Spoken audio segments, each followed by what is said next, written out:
Hey folks, it's Justin Nation here with Nindie Spotlight again. This time here to review the NYXI wireless Joypad. Really what it is they're a replacement for the stock Nintendo Joy-Con. And obviously if we sort of put them next to each other, substantially bigger than the Joy-Con. And in a lot of ways, especially considering they're a bit cheaper, I'm going to argue possibly a better solution. Going over some of the details. Let's see, get a little closer so you can. There. Sorry, the lighting's a little low, as always. But so obviously they're a bit bigger, which makes them easier to hold. It makes the sort of the total size of the Switch with both of them, slotted on a bit wider, which for me is a bit more comfortable, especially over long periods. Sometimes playing with the original Joy-Con strapped on, I don't know, my arms would get a bit more tense. So, I think it is a bit more comfortable. They're most ideally used on the sides of the Switch.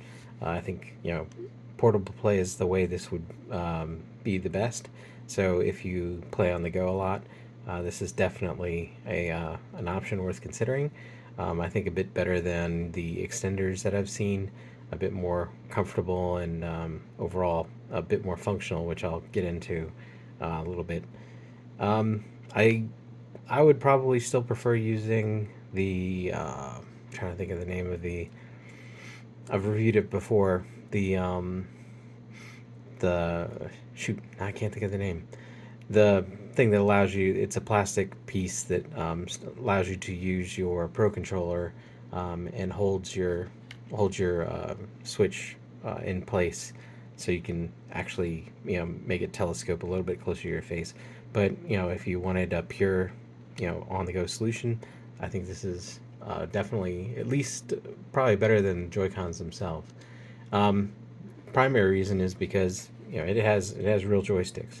This is the same as the one that they have on their Pro controller. Possibly a little more loose than the one they have on their Pro controller, though definitely comparable, but certainly better than you know the probably my biggest frustration with the Joy-Con is the very sort of small, um, the very small nubby joysticks. I don't find them particularly preferable. Um, Another advantage if you use the D-pad is the fact that it has a D-pad instead of the four buttons that the Joy-Con has, which really don't quite suffice in a lot of ways. I would say that the D-pad it's a bit on the mushy side, um, but it does seem to work perfectly fine. Whether it works better than the Pro controller and its much maligned D-pad, I don't play with the D-pad that much in ways that are demanding in a way that people tend to find the problems with the D-pad on the Pro controller. I'd say it's at least comparable. Whether or not it's better would definitely be a fair question. But the other advantage is I think the triggers, which are more like a Pro controller, are also more comfortable than the pretty. You have a pretty limited amount of space. Um, it is contoured nicely, at least on the Joy-Con, but I think I'd prefer something that feels more like a Pro controller, which is what I normally play with. So it could just be my habit. I'm more used to a Pro controller feel, so that's what I've preferred. Um, the one thing that I would say is that consistent with the Pro controller, the overall feel of these, I think they might actually be slightly lighter, or at least they're the same weight, though they're much bigger than the weight of the Joy-Con themselves. They are pretty light, which gives them a feeling of sort of cheapness. They are kind of plasticky. They don't have sort of the soft feel that's a bit more, you know, tactily uh, nice of the Joy-Con. But there is some. It has a little bumpiness on the bottom, which helps with its gripability, and it there is a certain cheapness to the feel, but it's they don't feel like they're fragile either. So I guess that's important. Um, they don't come with an NFC reader, which is consistent with everything that I've seen that is third party. I don't know if that's a matter of Nintendo has something proprietary with that, or if it's just the fact that everybody saves money by removing it. Since I don't know that many people use amiibos in a way that it's so vital that they have it on everything. But the good news is it does have Rumble. Um, Something again that not all third-party products do have. Unlike the Pro controller, which I said that the default setting for the Rumble was highly aggressive. This one starts in the middle of the road, and it feels. I think the default feels about right. It is adjustable. There are 3 levels of rumble that you can change using. There's a turbo button on the back. Um, yeah, there's a turbo button on the back that you're able to use to change the. You're able to use it to change the intensity of the rumble, and you're also able to use it to, just like the other one, you're able to use it to change the the way the oops. You're able to change the way that the can't there it goes. You're able to use it to change the colors and stuff, or the even the patterns, for the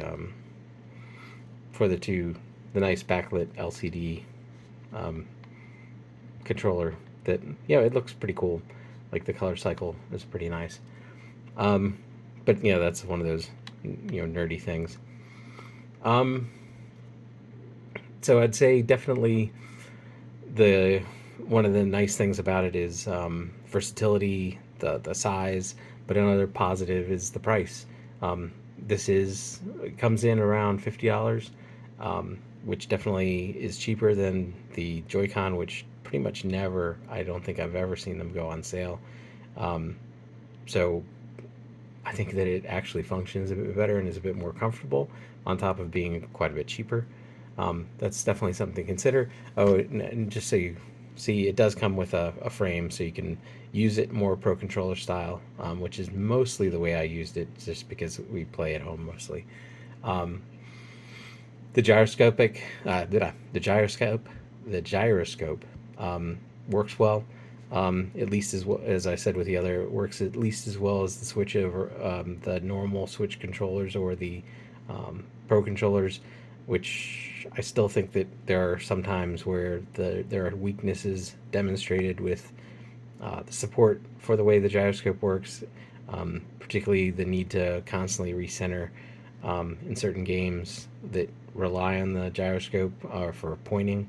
But you know, it doesn't have an IR camera, pretty obviously, which probably is one of the more significant reasons why the price is cheaper. But again, the IR camera is not that heavily used, barely at all actually. So I don't know that you're really losing anything in the deal. In terms of charging, you have the normal options that you'd have with the Switch. They do charge if you leave them on the Switch and you dock it. They will charge. There is also the option. It's a little bit more cumbersome, but each one of the units has its own USB-C charging port, so you can also charge them independently that way, which is possibly a slight advantage over the Switch Joy-Con, which you have to get one of the little stands, or you have to use you have to charge it on the Switch itself, depending on depending on what your situation is. That may or may not be so convenient. Um, it does have a turbo button, just like the Pro controller. If you really are into thinking that, old school, that you have games that really could use a turbo button, it's a nice convenience. Um, it's pretty easy to activate. It can be used to uh, be tied to any of the triggers or the face buttons. The total time of the charge, on a charge, the stated amount of time is 6 to 8 hours. I would say that in my experience with the Pro controller or charging things in general, it feels consistent. I can use it for several play sessions without any real problem. A couple hours here and there. Um, I don't seem to run out of charge. I would also say that after being sat down and not used for about a week, um, it does better of retaining the charge that it has than what I've had experience with some other third-party controllers that seem to lose their charge when you just let them sit. Um, in general, um, the I do have the same anecdotal statement to make about the potential for there being some inconsistency in the way it performs. After a couple hours, or, into a play session, my wife and I both encountered this with it's again with Lego Star Wars. Um, for maybe 15 seconds, we would seem to the controller would seem to get lost, and then it would generally come back pretty quickly. And yet, if I played something more intense that was constantly using both sticks and things like that, for like even an hour, I didn't have any problems at all. So I really, like I said, with the Pro controller, that's an anecdotal observation. It is something that happens, so it's important that people know that there is a potential for a problem. It was intermittent at best. It was very short, and it generally was only in pretty long play sessions that we noticed it. But something worth noting. Um, but again, intensity didn't seem to be tied to it, so it actually left me questioning if it's something to do with. It's actually left me wondering if it's something to do with the Lego game itself, even though I can't say we had this problem with the Pro controller that we use. So you'll have to take that with a grain of salt of whether it's a serious concern or not. But certainly for the price, um, I think this is actually a pretty great deal, especially when the primary option out there is the Nintendo's own Joy-Con, which are what I would consider quite prohibitively expensive for your replacements. If you have to replace them, especially with the notorious drift, which I definitely, with my day one Switch, definitely had problems with, even after returning them to Nintendo and getting them back, where they work better. But yeah, the joysticks on the default Joy-Con kind of blow on multiple levels, especially the fact that they kind of get stuck and stuff like that. So these are not as portable as the Switch Joy-Con. Obviously, you can't quite as conveniently hand off one of them. That's part of Nintendo Switch's whole thing, that they wanted people to be able to hand off one, and people could play, two people could play a game with each using one Joy-Con. It's a smart idea. It's just being practical. I want to play by myself a lot of the time, and I'd rather be comfortable. I think this is a better option. It's also cheaper. But so that sort of sums things up. I think this is probably one of the better solutions for playing. If I'm going to play a lot on the go, I would prefer to use these definitely. And you'll have to check them out for yourself if you'd like to. The link for them is going to be included in the description. This has been Just a Nation with Indie Spotlight, and I'll talk to you later.